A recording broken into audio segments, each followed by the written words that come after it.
OBS is very unstable. It just freezes very often. And I've already updated it, so it's really very troublesome how this is always doing that. Yeah, I don't know why, but yeah, it does happen on occasion. So not in every live stream, but I've had to do it like 3 times, in some of the live streams. Okay, so back to what I was talking about. Hopefully, you heard what I said about the issue with emails. Emails have a header. Headers have IP addresses, and so you have your name, your email address, and then the IP address, and a three-letter agency uh, has access to every email ever sent, and then you can sort that by IP address and find everything out. Okay, so yes, I know the screen went dark because I disconnected for a moment, like I said. So let me just confirm that I'm back here. There's a new video. Darn. Okay. Uh, very, very disruptive here the way YouTube does this. Very disruptive. Okay, so let me start again. Okay. Darn. Waste of time the way this is done by YouTube. Uh, Rumble doesn't have a problem with this. Rumble just keeps going. But YouTube just resets a new one. It's just so frustrating. Frustrating. So yeah, this is one of the good reasons why I better not do many live streams here on YouTube. So live streams on YouTube is on the wane here. So we will have live streams on YouTube in December and probably not after that. Okay, so like I said, you follow me on robbraxman.locals.com so you get notification of the live streams. So so that you're in the loop here. I don't really care if we get a few viewers only on the live stream. I just want to make sure that the most important of you, the ones who really watch live streams, are on it. A lot of people on Rumble watch the videos. On Rumble, there's probably typically 10,000 viewers on a live stream. And here on YouTube, I struggle to even get to 4,000. I struggle. So anyway, so that's future plan here. So again, I'm slowly doing this. We're gonna transition over to Rumble and locals, robbraxman.locals.com. And right now we're simulcast. We're on Rumble and on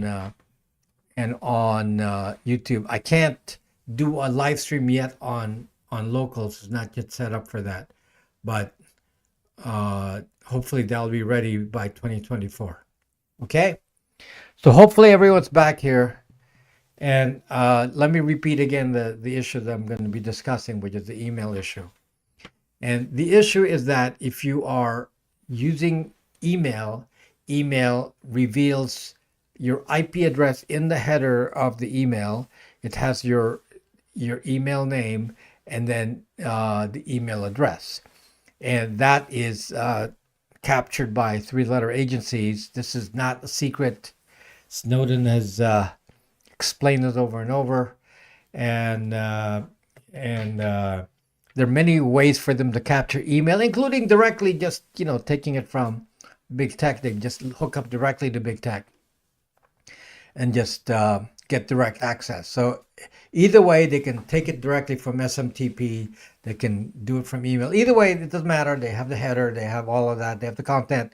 They put it into their big giant database in Utah, and then it's sorted, and they can find out every emails, including Hillary Clinton's emails, everything. They got everything. Okay, this is not a secret. So don't come to me and say this is a conspiracy theory because you're full of shit. CHIT. Okay, this is something I've been talking about over and over. It's not a secret.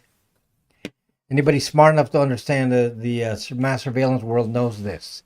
Okay, you can ask Snowden himself. He will tell you yes, they do this. He said this many times. So the problem now is if you understand this, what does this have to do with an email strategy? And some of you have an email strategy like, oh, I'm going to use Proton Mail or Tutanota or one of those because they're encrypted. Forget that. Okay, we're talking about normal email. Normal email is not encrypted. There's no way to encrypt normal email. So forget this encrypted email story because nothing is going to get encrypted. You talk to your employer, you talk to your bank, you talk to whoever you want to talk to, an email, parties you don't know. It's going to be from whatever, from Gmail, whatever the source is. It's not going to be encrypted. There's nothing you can do. It's not going to be encrypted. So don't even worry about encryption. This is a waste of time to even think about it. Encryption only works when you use an email only for one purpose, and that is to use encryption with somebody in the same platform, only one single use, which is never going to happen. Never going to happen. You're going to use Proton Mail for everything, just like you're going to use Brax Mail for everything, just like you use Gmail for everything. So no, it's not going to happen. Now, having said this, what is the advantage of setting up email in a very organized way, which I am providing to you with a service called Brax Mail. So Brax Mail is a service. No, you forget this PGP business, S. McDonald. Come on, be serious. When was the last time you used? By the way, it's not PGP. PGP is done. There is no PGP. That's expired. Okay, PGP is proprietary. You use GPG. So don't tell me that you are using that. Okay? Don't tell me you're using that. It doesn't change anything about the header. So forget that. That is not the goal. That is not the goal. You cannot, if you're going to use email, then accept the fact that email is flawed. If email is flawed, then why are you using email? The fact that matters, we're forced to use email because we communicate on spam and any number of stupid things we got to do, because it's required by the world, including signing up to social media and getting notifications on social media, which is the primary source of this, plus all the spam mail we all get. Okay, so let me concentrate on what we're trying to accomplish here. The problem that we have, folks. So let me just keep my distance from the mic. So somebody said the mic was too loud. The problem that we have is that the email addresses are clear identifiers. In fact, I told you that three-letter agencies have a collection of your emails with IP addresses, which they can sort by name and sort by email address to find out every email you have ever sent in your life. Okay, now if you think that the only threat is with a three-letter agency, you're completely wrong. And it doesn't matter if you're on Proton Mail or not. It makes no difference. Somebody's collecting every email because 99.99% of your emails are unencrypted. And they will never be encrypted because that's the way email works. Okay, so what is the thing that we fear aside from three-letter agencies doing email? The problem, folks, is you can be identified by your email address. Let me repeat this. You can be identified by your email address. Yes, using a VPN helps you a little bit, but still you can be identified by an email address. And why is that? Why is that? It's because we fucking upload our contact lists to social media. It's because we upload emails to Gmail. In fact, we don't even have to upload emails to Gmail because Gmail keeps a record of everyone you've ever sent email to, either a direct to, CC, BCC, doesn't make any difference. It's stored in the contact list of Google. So everyone in the world is known to be connected on Gmail just because it's on the Gmail contact list. Every platform that takes contact lists, and that includes specifically Facebook, Instagram, the Meta family, they know everyone's email address because they upload contact lists from everyone's phone. So they know the connection. Once you've used a specific email product, once you've signed up to any platform on Meta then knows who you're connected to and says, oh, let me refer you to your friends because we know you're a friend of such and such from your contact list. So then inferences of your identity is automatic. And of course, if you sign up to Facebook, then your identity is very clear and figured out clearly. Okay? And what is the solution to this? The solution is to use different emails for every platform. So on Brax Mail, you can do that. Now, Brax Mail has many ways of doing this, and I'll tell you. And this is not unique to Brax Mail. Some products offer some of these. Brax Mail is pretty good because it's going to offer you 2 sets of options. Brax Mail will offer you 7 domains. Some of the domains are very obscure. They have not. It doesn't say Brax anything on it. Some of you know that. Okay. So I don't have to tell you here on the live stream what those are. You can go to the store and check out what the domains are. But some of the domains will not indicate who the provider of the service is. It's very vague. Okay? So, it's like mail.com. So, that's not it. But that's kind of the vagueness of it. Okay? Where it doesn't tell you exactly who the provider of the service is. It's not like Proton Mail. There's a protonmail.com. Some of the email domains, there is braxmail.net, and that but some of the other domains which are simultaneously active do not indicate the provider. So what happens is if you sign up to Brax Mail, you get 7 domains. So let's say your mail username is Mizu, let's say your name is Mizu at braxmail.net, then automatically you don't have to do anything special. You can announce to people that your email is Mizu at braxsecure.com. That's one of the other domains. Okay, so you can use any one of the 7 automatically. You don't have to do anything special. It just will arrive. Okay, so you set up with one email, which is braxmail.net, but then you automatically get all 7 domains automatically active. And you can communicate with people and say, my domain is whatever, choose any one of those. They're all active at the same time. No special action needed. Okay, if you want to be replying to using one of those specific domains, you can set that up. But even if you don't, those 7 domains will always be active. So this is going to be important when I explain the purpose of this.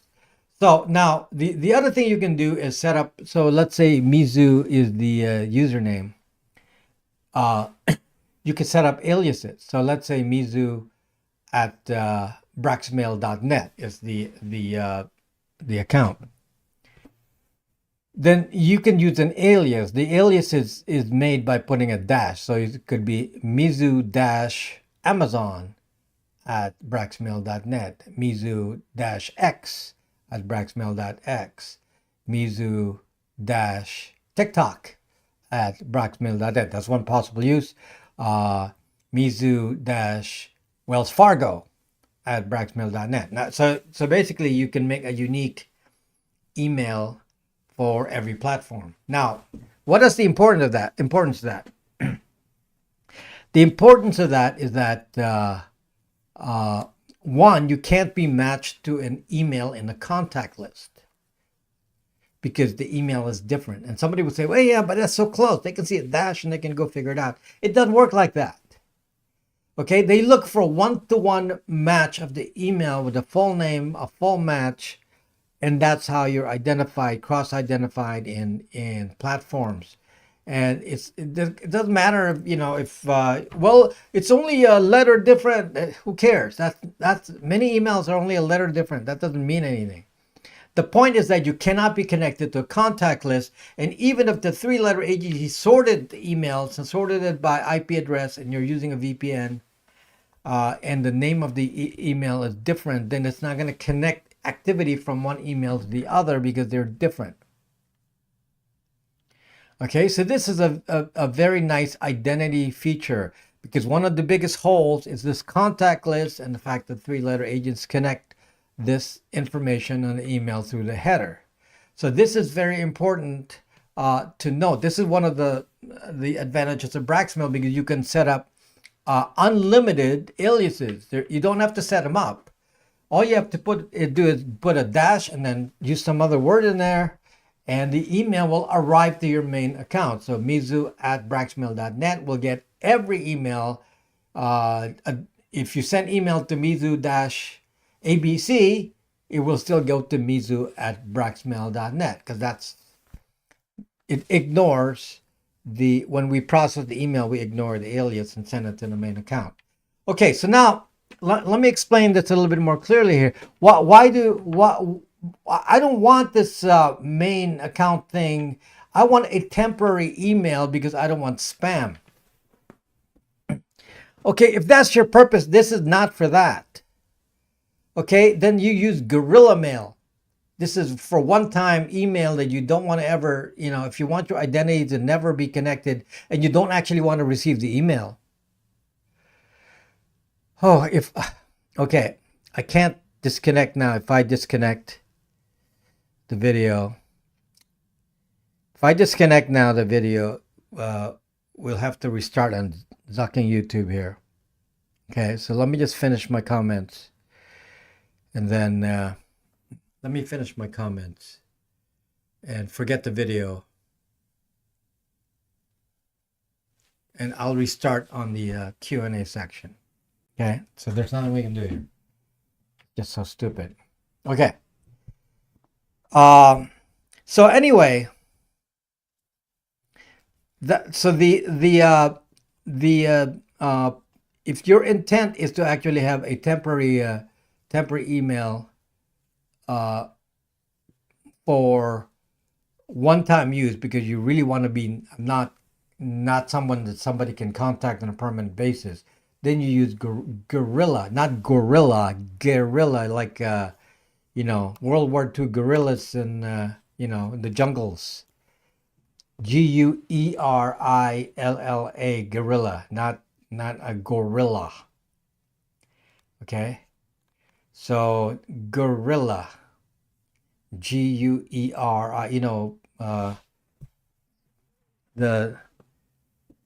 we'll probably call those terrorists now, but back in the day they were called guerrillas.